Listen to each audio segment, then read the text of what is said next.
भागवत पुराण दसम स्कंद श्रीमद् भागवत दसम स्कंद 8वां अध्याय नामकरण संस्कार और बाल लीला। श्री सुखदेव जी कहते हैं, परीक्षित, यदुवंशियों के कुल पुरोहित थे श्री गर्गाचार्य जी। वे बड़े तपस्वी थे। वसुदेव जी की प्रेरणा से वे एक दिन नंद बाबा के गोकुल में आए।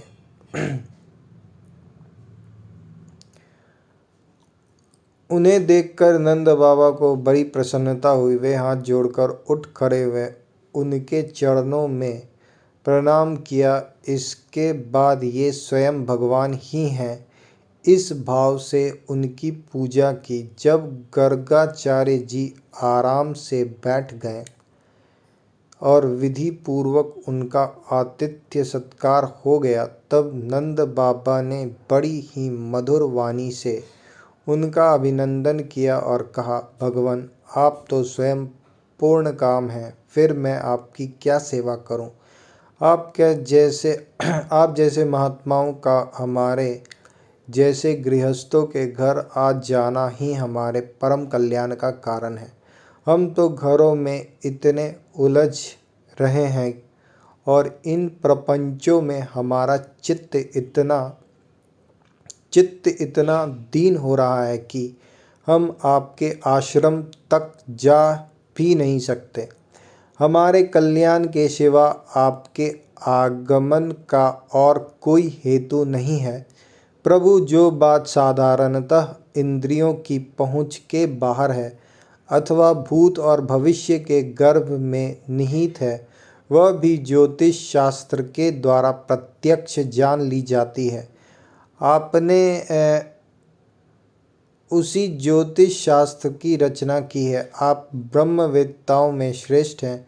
इसलिए मेरे इन दोनों बालकों के नामकरण आदि संस्कार आप ही कर दीजिए, क्योंकि ब्राह्मण जन्म से ही मनुष्य मात्र का गुरु है। गर्गाचार्य जी ने कहा, नंद जी, मैं सब जगह यदुवंशियों के आचार्य के रूप में प्रसिद्ध हूँ। यदि मैं तुम्हारे पुत्र के संस्कार करूँगा तो लोग समझेंगे कि यह तो देवकी का पुत्र है। कंस की बुद्धि बुरी है, वह पाप ही सोचा करती है। वासुदेव जी के साथ तुम्हारी बड़ी घनिष्ठ मित्रता है। जब से देवकी की कन्या से उसने यह बात सुनी है कि उसको मारने वाला और कहीं पैदा हो गया है, तब से वह यही सोचा करता है कि देवकी के 8वें गर्भ से कन्या का जन्म नहीं होना चाहिए। यदि मैं तुम्हारे पुत्र का संस्कार कर दूं और वह इस बालक को वसुदेव जी का लड़का समझकर मार डाले तो हमसे बड़ा अन्याय हो जाएगा। स्नेहमयी जननी और स्नेह के सदा भूखे भगवान, उन्हें दूध पीने से तृप्ति ही नहीं होती थी। माँ के मन में शंका हुई, कहीं अधिक पीने से अपच न हो जाए। प्रेम सर्वदा अनिष्ट की आशंका उत्पन्न करता है। श्री कृष्ण ने अपने मुख में विश्व रूप दिखा कर कहा, अरे मैया, तेरे दूध मैं अकेले ही नहीं पीता हूँ, मेरे मुख में बैठकर संपूर्ण विश्व ही इसका पान कर रहा है। मेरे मुख में बैठकर संपूर्ण विश्व ही इसका पान कर रहा है। तू घबराए मत।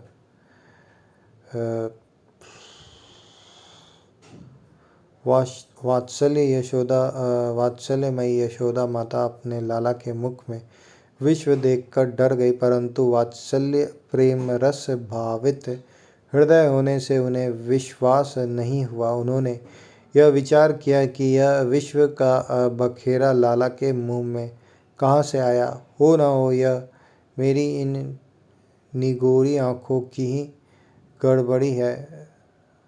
मानो इसी से उन्होंने अपना नेत्र बंद कर लिया।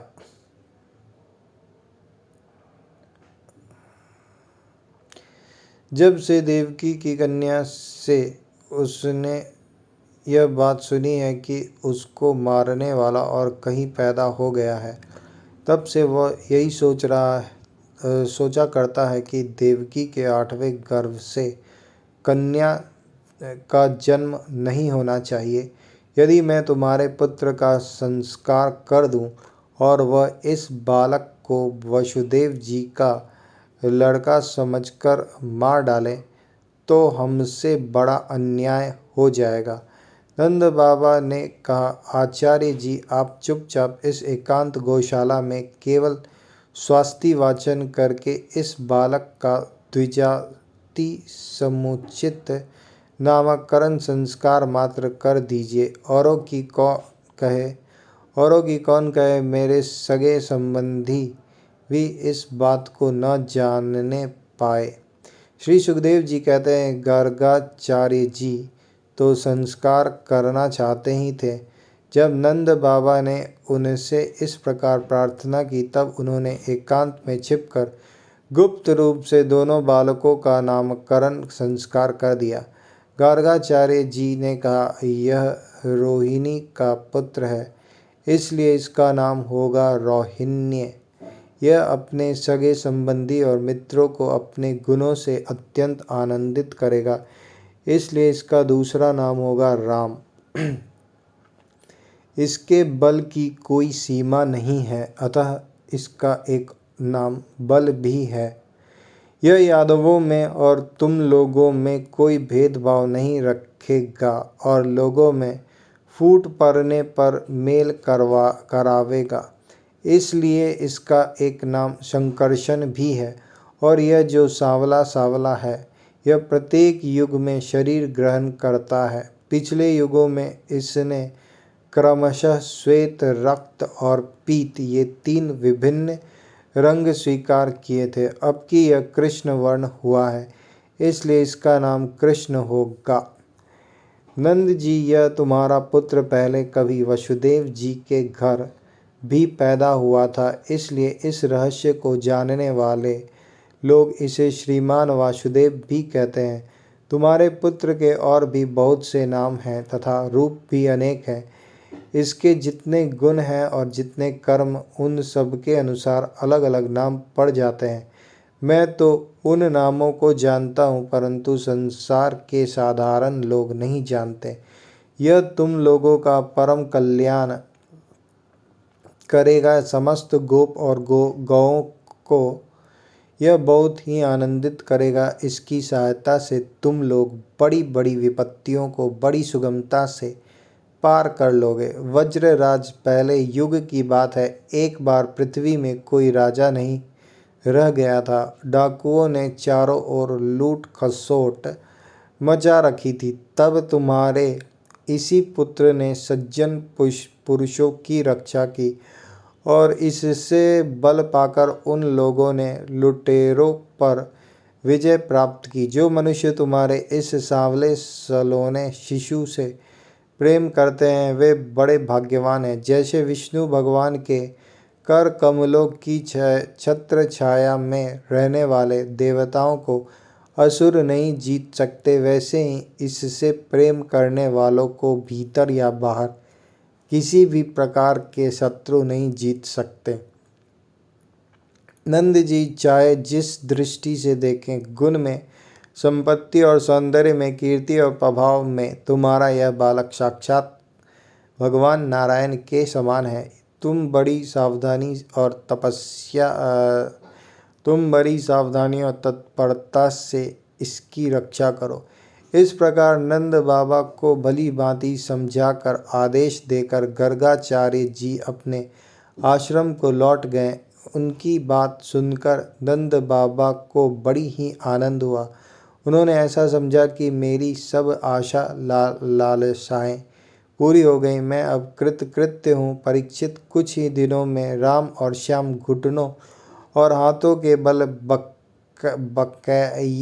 बकैया चल चलकर गोकुल में खेलने लगे।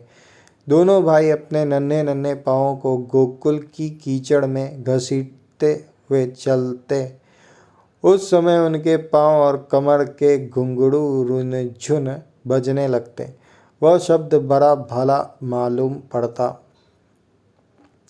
वे दोनों स्वयं वह ध्वनि सुनकर खिल उठते। कभी कभी वे रास्ते चलते किसी अज्ञात व्यक्ति के पीछे ले लेते। फिर जब देखते कि यह तो कोई दूसरा है, तब झक से रह जाते और डर कर अपनी माताओं रोहिणी जी और यशोदा जी के पास लौट आते। माताएं यह सब देख देख कर स्नेह से भर जाती। उनके स्तनों से दूध की धारा बहने लगती थी। जब उनके दोनों नन्हे नन्हे से शिशु अपने शरीर में कीचड़ का अंगराग लगाकर लौटते, तब उनकी सुंदरता और भी बढ़ जाती थी। माताएं उन्हें आते ही दोनों हाथों से गोद में लेकर हृदय से लगा लेती और स्तनपान कराने लगती। जब वे दूध पीने लगते और बीच बीच में मुस्कुरा मुस्कुरा कर अपनी माताओं की ओर देखने लगते, तब वे उनकी मंद मंद मुस्कान, छोटी छोटी ततुलियाँ और भोला भाला मुंह देखकर आनंद के समुद्र में डूबने उतारने लगती। जब राम और श्याम दोनों कुछ और बड़े हुए, तब व्रज में घर के बाहर ऐसी ऐसी बाल लीलाएं करने लगे जिन्हें गोपियां देखती ही रह जाती। जब वे किसी बैठे हुए बछड़े की पूंछ पकड़ लेते और बछड़े डर कर इधर उधर भागते, तब वे दोनों और भी जोर से पूंछ पकड़ लेते और बछड़े उसे घसीटते हुए दौड़ने लगते। गोपियां अपने घर का काम धंधा छोड़कर यही सब दिखती रहती और हंसते हंसते लोटपोट होकर परम आनंद में मग्न हो जाती। कन्हैया और बतलाऊ दोनों ही बड़े चंचल और बड़े खिलाड़ी थे। वे कहीं हरिन, गाय आदि सींग वाले पशुओं के पास दौड़ जाते तो कहीं धधकती हुई आग से खेलने के लिए कूद पड़ते। कभी दांत से काटने वाले कुत्तों के पास पहुंच जाते तो कभी आंख बचाकर तलवार उठा लेते। कभी कुएं या गड्ढे के पास जल में गिरते गिरते बचते। कभी मोर आदि पक्षियों के निकट चलते जाते और कभी कांटों की ओर बढ़ जाते थे। माताएं उन्हें बहुत बरजती, परंतु उनकी एक न चलती। ऐसी स्थिति में वे घर का काम धंधा भी नहीं संभाल पाती। उनका चित्त बच्चों को भय की वस्तुओं से बचाने की चिंता से अत्यंत चंचल रहता था। राजर्षि कुछ ही दिनों में यशोदा और रोहिणी के लाडले लाल घुटनों का सहारा लिए बिना अनायास ही खड़े होकर गोकुल में चलने फिरने लगे। ये व्रजवासियों के कन्हैया स्वयं भगवान हैं, परम सुंदर और परम मधुर।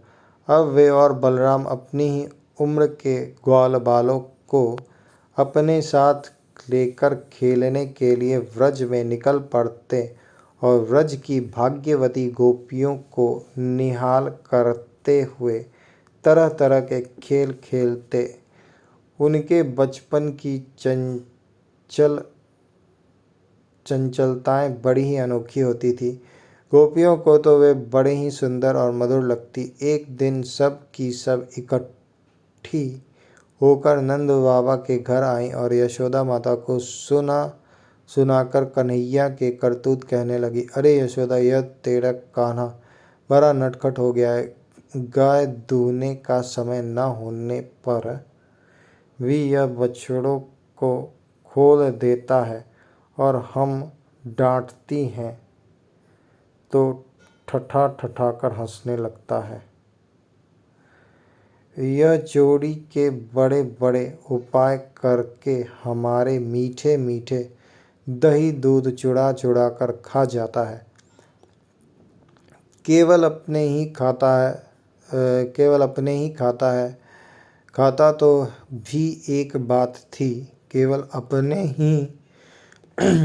अपने ही खाता तो भी एक बात थी। यह तो सारा दही दूध वानरों को बांट देता है और जब वे भी पेट भर जाने पर नहीं खा पाते, तब यह हमारे माटों को ही फोड़ डालता है।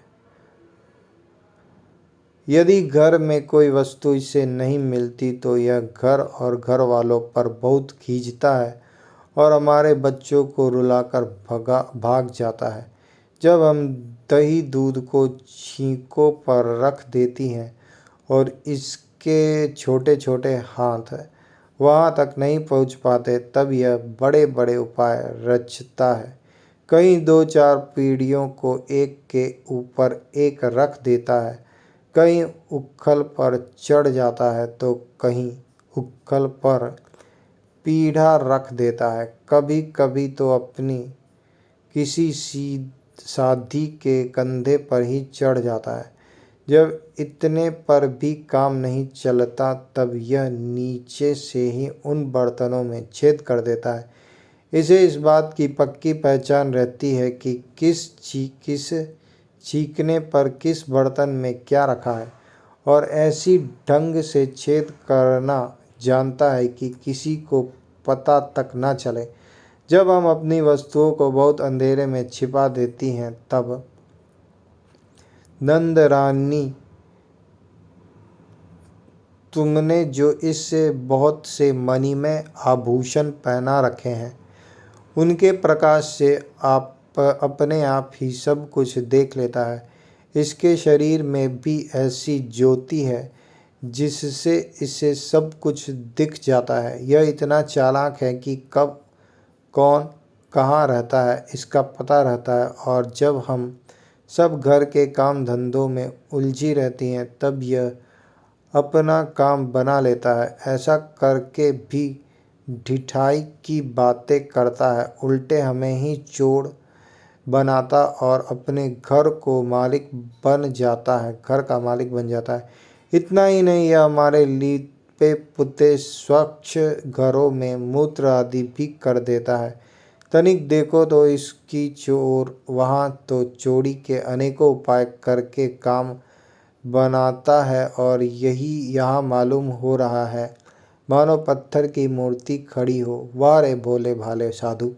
इस प्रकार गोपियाँ कहती जाती और श्री कृष्ण के भीत चकित नेत्रों से युक्त मुखमंडल को देखती जाती। उनकी यह दशा देखकर नंद रानी यशोदा जी उनके मन का भाव ताड़ लेती और उनके हृदय में स्नेह और आनंद की बाढ़ आ जाती। वे इस प्रकार हंसने लगती कि अपने लाडले कन्हैया को इस बात का उलाहना भी न दे पाती, डांटने की बात तक नहीं सोच पाती।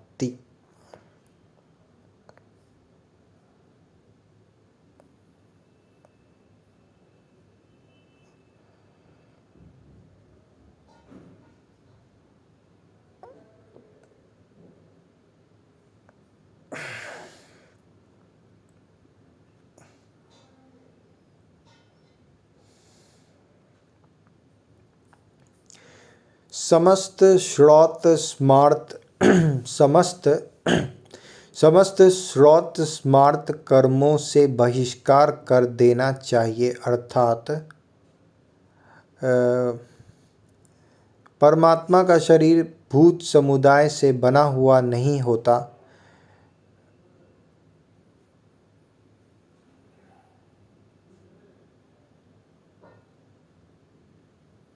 परमात्मा का शरीर भूत समुदाय से बना हुआ नहीं होता। जो मनुष्य श्री कृष्ण परमात्मा के शरीर को भौतिक जानता मानता है, उसका समस्त श्रौत स्मार्त कर्मों से बहिष्कार कर देना चाहिए, अर्थात उसका किसी भी शास्त्रीय कर्म में अधिकार नहीं है। यहाँ तक कि उसका मुँह देखने पर भी सचैल वस्त्र सहित स्नान करना चाहिए।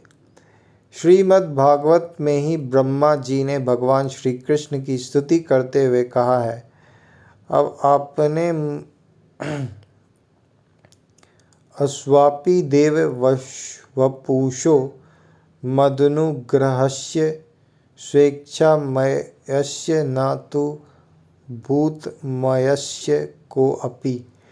अब आपने मुझ पर कृपा करने के लिए ही यह स्वेच्छा में सच्चिदानंद स्वरूप प्रकट किया है। यह पंच भौतिक कदापि नहीं है। इससे यह स्पष्ट है कि भगवान का सभी कुछ अप्राकृत होता है। इस प्रकार यह माखन चोरी की लीला भी अप्राकृत दिव्य ही है।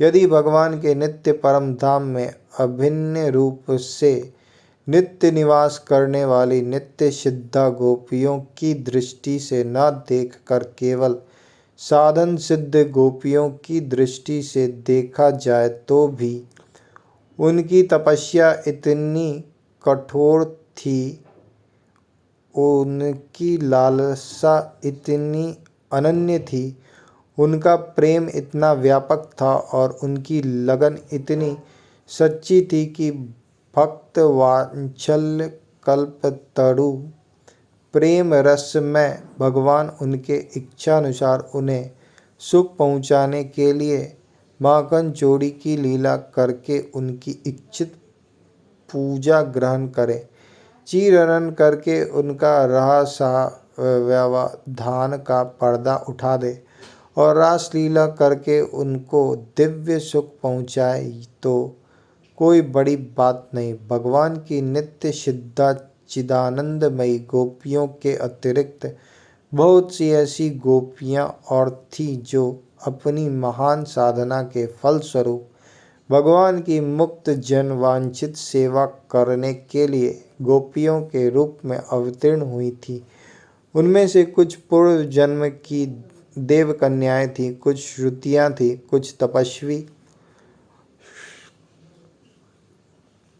कुछ तपस्वी ऋषि थे और कुछ अन्य भक्तजन। इनकी कथाएं विभिन्न पुराणों में मिलती है। श्रुति रूपा गोपियाँ जो नेति नेति के द्वारा निरंतर परमात्मा का वर्णन करते रहने पर भी उन्हें साक्षात रूप से प्राप्त नहीं कर सकती, गोपियों के साथ भगवान के दिव्य रसमय विहार की बात जानकर गोपियों की उपासना करती हैं और अंत में स्वयं गोपी रूप में परिणत होकर भगवान श्री कृष्ण को साक्षात अपने प्रियतम रूप से प्राप्त करती हैं। इनमें मुख्य श्रुतियों के नाम हैं उद्गीता, सुगीता, कलगीता, कलकंठिका और विपंची आदि। भगवान के श्री रामावतार में उन्हें देखकर मुग्ध होने वाले, अपने आप को उनके स्वरूप सौंदर्य पर न्योछावर कर देने वाले सिद्ध ऋषिगण जिनकी प्रार्थना से प्रसन्न होकर भगवान ने उन्हें गोपी होकर प्राप्त करने का वर दिया था, व्रज में गोपी रूप से अवतीर्ण हुए थे। इसके अतिरिक्त मिथिला की गोपी, कौशल की गोपी, अयोध्या की गोपी, पुलिंद गोपी, रमा, वैकुंठ, श्वेत द्वीप आदि की गोपियाँ और जालंधर गोपी आदि गोपियों के अनेकों युद्ध थे, जिनको बड़ी तपस्या करके भगवान से वरदान पाकर गोपी रूप में अवतीर्ण होने का सौभाग्य प्राप्त हुआ था। पद्म पुराण के पाताल खंड में बहुत से ऐसे ऋषियों का वर्णन है जिन्होंने बड़ी कठिन तपस्या आदि करके अनेकों कल्पों के बाद गोपी स्वरूप को प्राप्त किया था। उनमें से कुछ के नाम निम्नलिखित हैं। एक उग्रतपा नाम के ऋषि थे। वे अग्निहोत्री और बड़े दृढ़व्रती थे। उनकी तपस्या अद्भुत थी। उन्होंने पंचदशाक्षर मंत्र का जाप और रासोन्मत नवकिशोर श्याम सुंदर श्री कृष्ण का ध्यान किया था। 100 कल्पों के बाद वे सुनंद नामक गोप की कन्या सुनंदा हुए। एक सत्यतपा नाम के मुनि थे। वे सूखे पत्तों पर रहकर दशाक्षर मंत्र का जप और श्री राधा जी के दोनों हाथ पकड़कर नाचते हुए श्री कृष्ण का ध्यान करते थे। 10 कल्प के बाद वे सुभद्र नामक गोप की कन्या सुभद्रा हुए।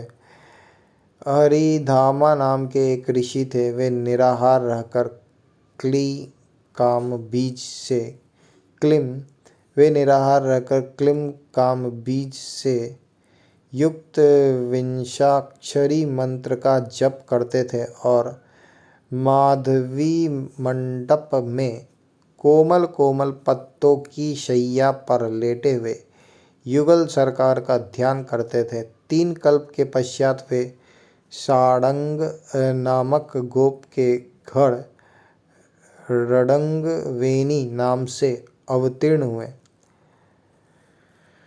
जाबली नाम के एक ब्रह्म ज्ञानी ऋषि थे। उन्होंने एक बार विशाल वन में विचरते विचरते एक जगह बहुत बड़ी बावली देखी। उस बावली के पश्चिम तट पर बड़े पेड़ के नीचे एक तेजस्विनी युवती स्त्री कठोर तपस्या कर रही थी।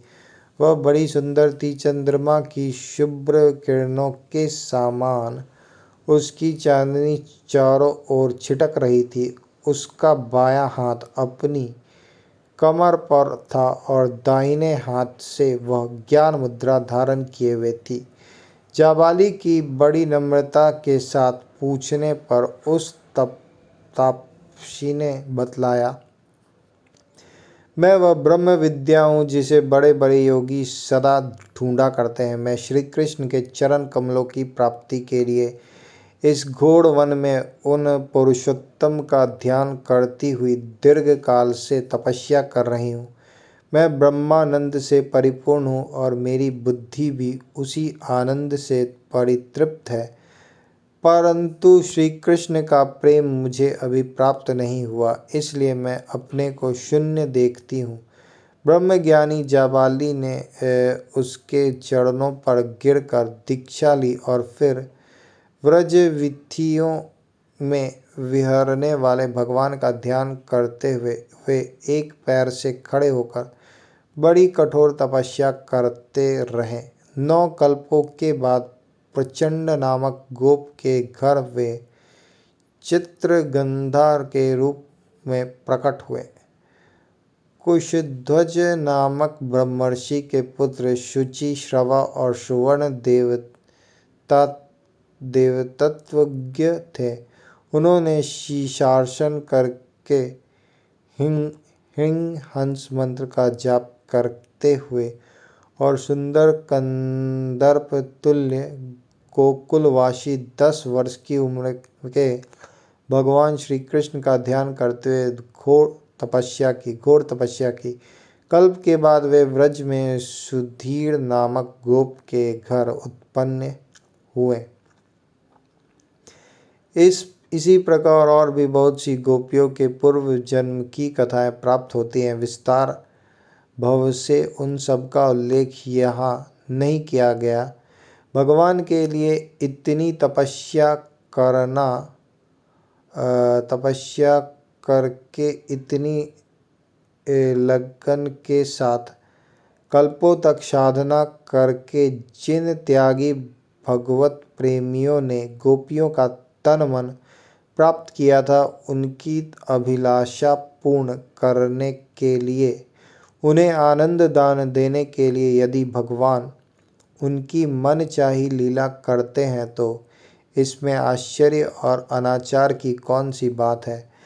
रास लीला के प्रसंग में स्वयं भगवान ने श्री गोपियों से कहा है, गोपियों, तुमने लोक और परलोक के सारे बंधनों को काट कर मुझसे निष्कपट प्रेम किया है। यदि मैं तुम में से प्रत्येक के लिए अलग अलग अनंत काल तक जीवन धारण करके तुम्हारे प्रेम का बदला चुकाना चाहूँ तो भी नहीं चुका सकता। मैं तुम्हारा ऋणी हूँ और ऋणी ही रहूँगा। तुम मुझे अपने साधु स्वभाव से ऋण रहित मानकर और भी ऋणी बना दो, यही उत्तम है।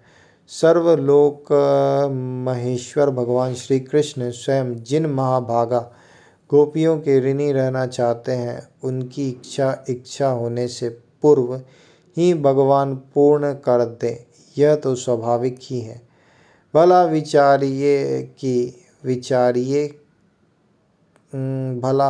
विचारिए तो सही। श्री कृष्ण गत प्राणा श्री कृष्ण रस भावित मती गोपियों के मन की क्या स्थिति थी।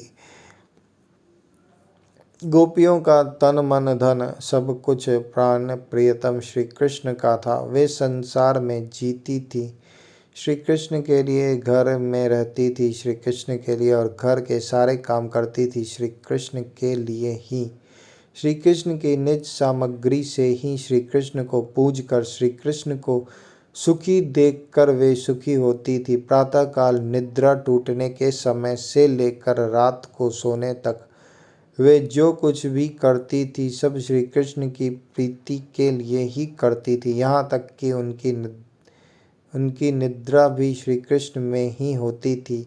स्वप्न और सुषुप्ति दोनों में ही वे श्री कृष्ण की मधुर और शांत लीला देखती और अनुभव करती थी।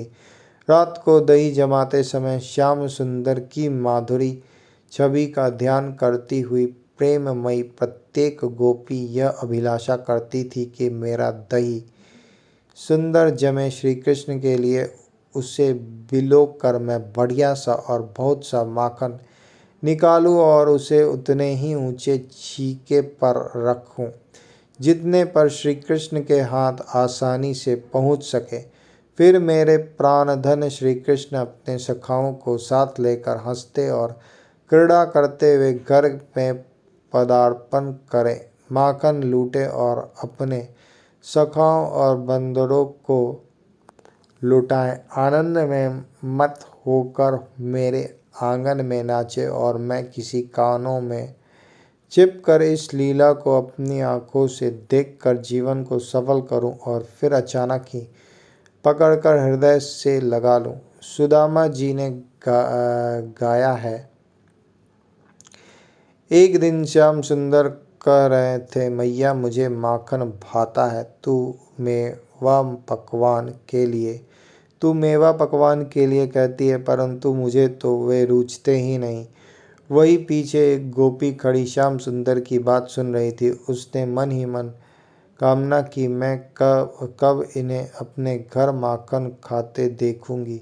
ये मथनी के पास जाकर बैठ गए, तब मैं छिप रहूंगी। प्रभु तो अंतर्यामी है। गोप की मन की जान गए और उनके घर पहुँचे। तब उनके घर का माखन खाकर उसे सुख दिया। उसे इतना आनंद हुआ कि वह फूले न समाई।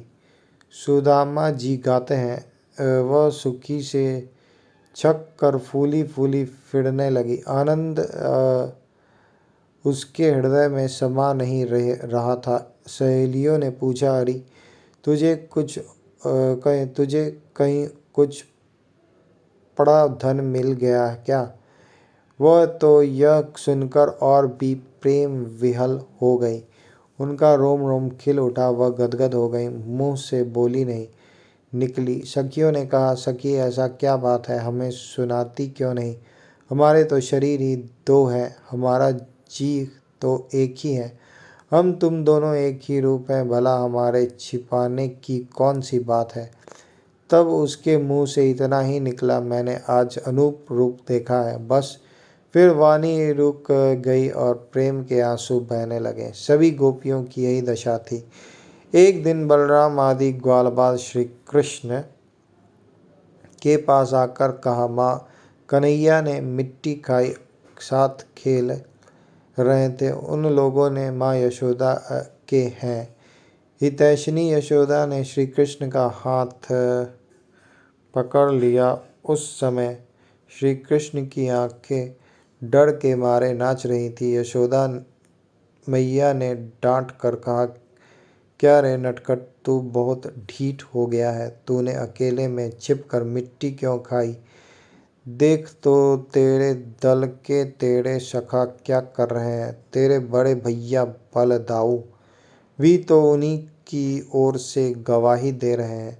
भगवान श्री कृष्ण ने कहा, माँ मैंने मिट्टी नहीं खाई, ये सब झूठ बक रहे हैं। यदि तुम इन्हीं की बात सच मानती हो तो मेरा मुंह तुम्हारे सामने ही है, तुम अपनी आंखों से देख लो। यशोदा जी ने कहा, अच्छी बात, यदि ऐसा है तो मुख खोल माता के ऐसा कहने पर भगवान श्री कृष्ण ने अपना मुख खोल दिया।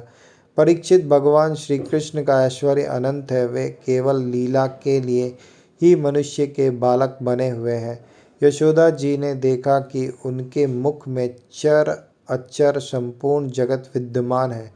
आकाश वह शून्य जिसमें किसी की गति नहीं, दिशाएं, पहाड़, द्वीप और समुद्रों के सहित सारी पृथ्वी, बहने वाली वायु, विद्युत, अग्नि, चंद्रमा और तारों के साथ संपूर्ण ज्योतिर्मंडल, जल, तेज, पवन, वियत प्राणियों के चलने फिरने का आकाश है।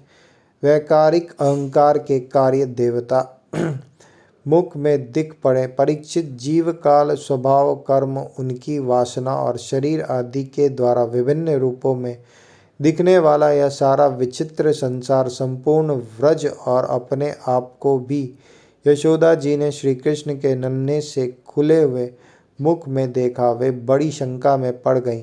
वे सोचने लगी कि यह कोई स्वप्न है या भगवान की माया। कहीं मेरी बुद्धि में ही तो कोई भ्रम नहीं हो गया है। संभव है मेरे इस बालक में ही कोई जन्मजात योग सिद्ध हो, जो चित्त, मन, कर्म और वाणी के द्वारा ठीक ठीक तथा सुगमता से अनुमान के विषय नहीं होते। यह सारा विश्व जिनके आश्रित है, जो इसके प्रेरक हैं और जिनकी सत्ता से ही इनकी प्रतीति होती है, जिनका स्वरूप सर्वथा अचिंत्य है, उन प्रभु को मैं प्रणाम करती हूँ। यह मैं हूँ और यह मेरे पति तथा यह मेरा लड़का है।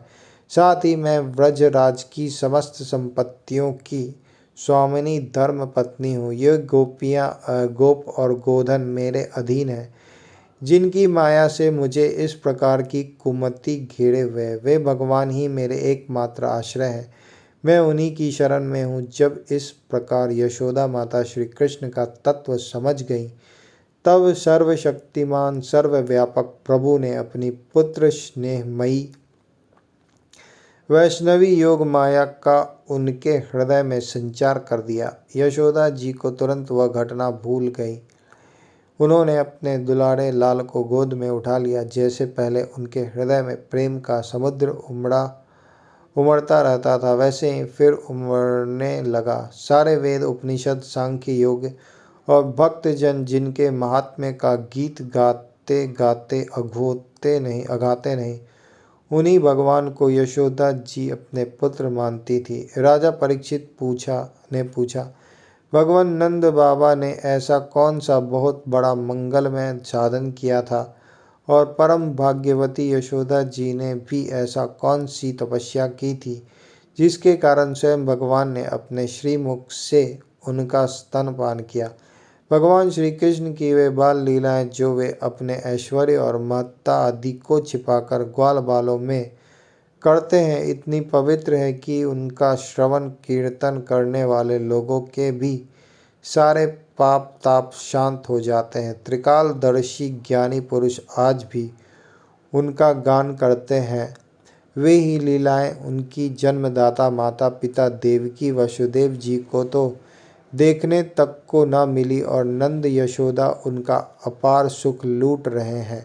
इसका क्या कारण है? श्री सुखदेव जी ने कहा, परीक्षित, नंद बाबा पूर्व जन्म में एक श्रेष्ठ वसु थे। उनका नाम था द्रोण और उनकी पत्नी का नाम था धड़ा। उन्होंने ब्रह्मा जी के आदेशों का पालन करने की इच्छा से उनसे कहा, भगवान, जब हम पृथ्वी पर जन्म ले तब जगदीश्वर भगवान श्री कृष्ण में हमारी अनन्य प्रेममयी भक्ति हो, जिस भक्ति के द्वारा संसार में लोग अनायास ही दुर्गति को पार कर जाते हैं।